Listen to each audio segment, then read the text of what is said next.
जन समाचार में आपका स्वागत। मैं राजेश यादव। बात करते हैं इजराइल जैसे छोटे देश ने आखिरकार कोरोना से की जंग कैसे जीत ली। सभी देशों का कहना है कि आबादी की वजह से इजराइल ने ऐसा कर लिया। कहीं न कहीं पूरी तरह से बेतुका भी लगता है कि उनकी सरकार ने कह दिया है कि खुली जगहों में मास्क लगाना जरूरी नहीं है। स्कूलों के दरवाजे खोल दिए गए हैं, पर अभी भी कोरोना का इंडोर प्रोटोकॉल रहेगा। वहाँ की सरकार ने यह घोषणा भी कर दी है। ऐसे देश में जहां एक अस्थायी सरकार काम कर रही है, उसकी उपलब्धि तारीफ के काबिल भी है। पीएम बेंजामिन नेतन्याहू के दावे में पूरा दम है कि इजराइल कोरोना से आज लड़ाई में दुनिया का सबसे अगवा देश है। कोरोना से जंग में इजरायली जो मॉडल है बड़ी नज़ीर है। इजराइल की आबादी लगभग 1 करोड़ से कुछ कम है, लगभग 1 करोड़ से कुछ कम ही है। कुछ दिन पहले वहाँ के संक्रमितों की जो संख्या थी वह 8 लाख के पार गई थी, यानी करीब हर 9वां व्यक्ति संक्रमण की चपेट में था।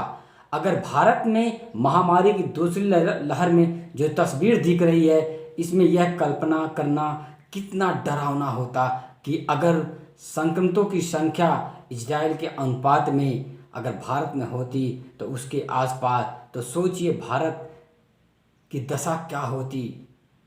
इजराइल ने ऐसा कौन सा मॉडल अपनाया जिससे उसने एक बेहतरीन नतीजे दिए हैं।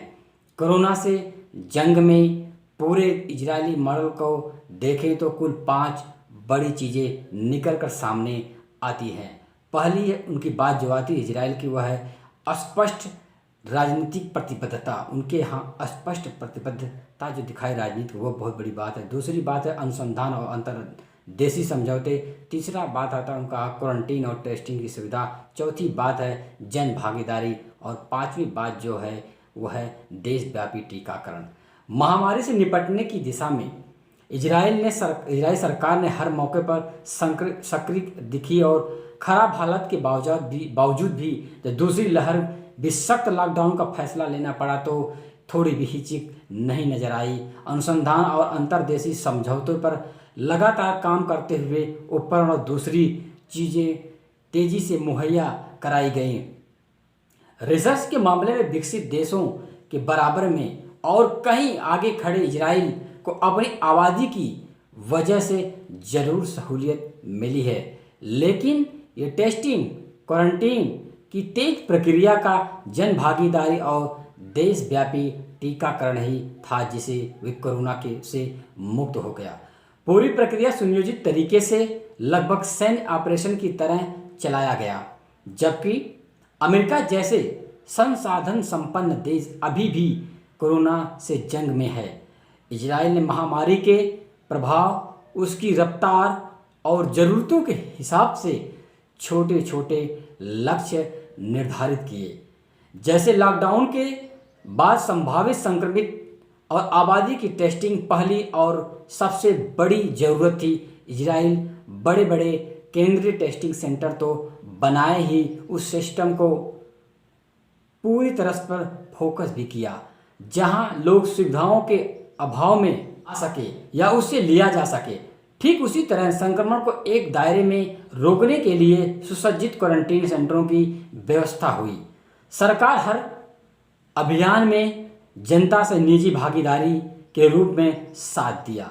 अब इजराइल में टीकाकरण अभियान को ही ले लें तो उसे दिसंबर के मध्य में शुरू कर दिया गया था, लेकिन इजराइल उन देशों में है जिसने पहले ही तय किया था कि 16 साल की उम्र से ज़्यादा हर नागरिक के टीकाकरण लक्ष्य पर चलेगी। इसी हिसाब से अलग अलग चरण में एक निश्चित अवधि का खाका बनाया गया।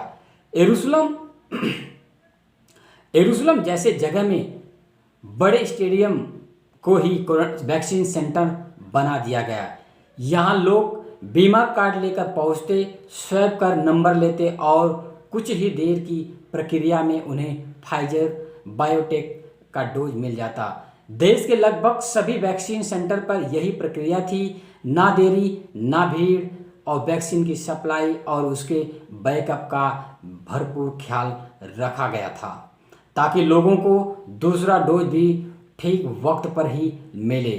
और ये सैन्य ऑपरेशन ही था तो क्या था कि अप्रैल तक 16 साल से ज़्यादा 81% आबादी को टीका दे चुका है।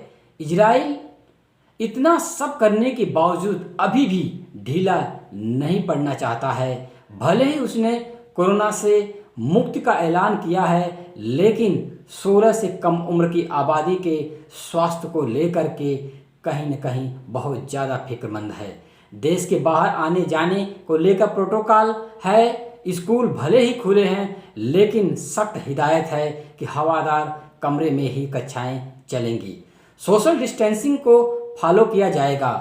बच्चों के थिएटर सीमित रखा जाएगा।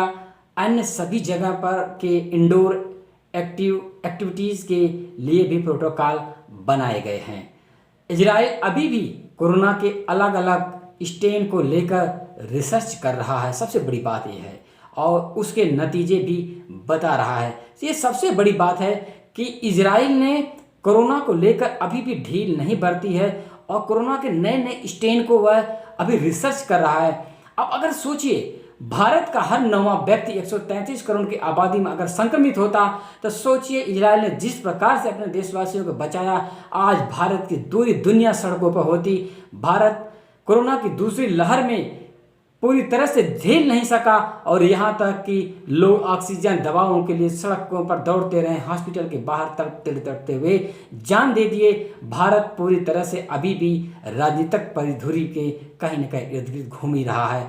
जिस प्रकार भारत में राजनीति की परिधि बनाई जाती है, अगर कहीं न कहीं कोरोना सेंटर हो और कोरोना से मुक्ति की परिधि बनाई गई होती, तो आज हमारा देश दूसरी लड़ाई में उन देशों के मामले आगे होता जिस प्रकार से अन्य देश कोरोना की लहर से आगे हैं। लेकिन भारत में राजनीति की जो परिधि बनाई गई, कहीं न कहीं ये देश के लिए बहुत बेतुका दिखाई दे रहा है। आने वाले देश का भविष्य जो है कहीं न कहीं बहुत गर्व में दिखाई दे रहा है कि भारत जैसे देश में जो साधन संपन्न होते हुए भी वो कोरोना की दूसरी लहर, उसकी जनता सड़कों से लेकर अस्पताल तक दौड़ती रही, लेकिन ऑक्सीजन और दवा नहीं मिली। ऐसे देश में जहां प्राथमिक सुविधा नहीं मिली, वो इजराइल मॉडल का क्या फॉलो करेगा?